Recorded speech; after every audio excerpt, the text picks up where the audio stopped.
it's no secret that I'm a baby priest, and as a newly ordained priest, I'm having the really exciting opportunity to do a lot of things for the first time. Just this week alone, I had two firsts.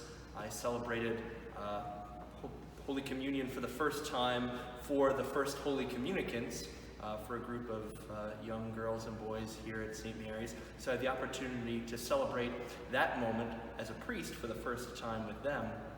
And then just this morning, I had the more challenging first opportunity to celebrate a funeral mass for a beloved father and husband and friend here in the community.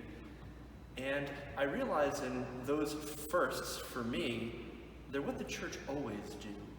They're moments where the church is always present for people, young and old, at the beginning of life, at baptism, first communion, confirmation, weddings, ultimately the funeral, and then to continue to be present to the family and friends of a loved one who would have passed, and to offer their soul in the offering of the sacrifice of the Mass as we remember them every day and at every Mass.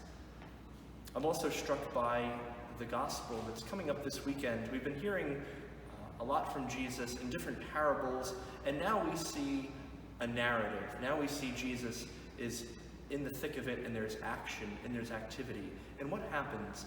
He notices that his people, the people that have been listening to him, are hungry, and he pays attention to their need.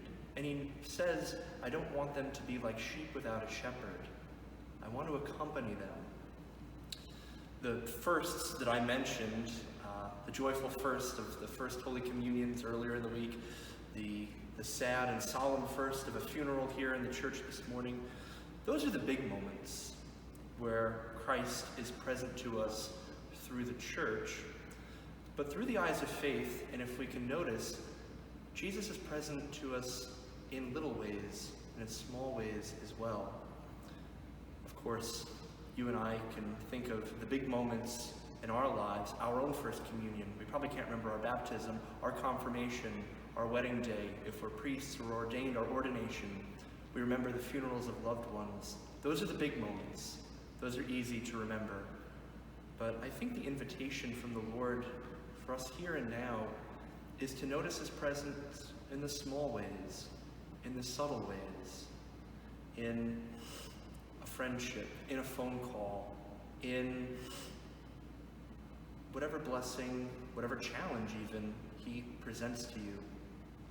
We're so used to considering ourselves in prayer as beggars. We who beg for God's presence, we ask God for things, we beg for his mercy when we come to the sacrament of reconciliation, and all of those are true to a certain degree. We are beggars, but we're not the only beggars. Christ is also a beggar.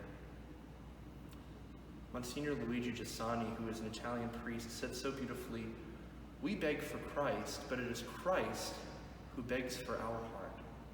So in the big moments and in the small moments, let's allow ourselves to notice that presence of that subtle beggar who is Christ, who begs for your heart and for mine.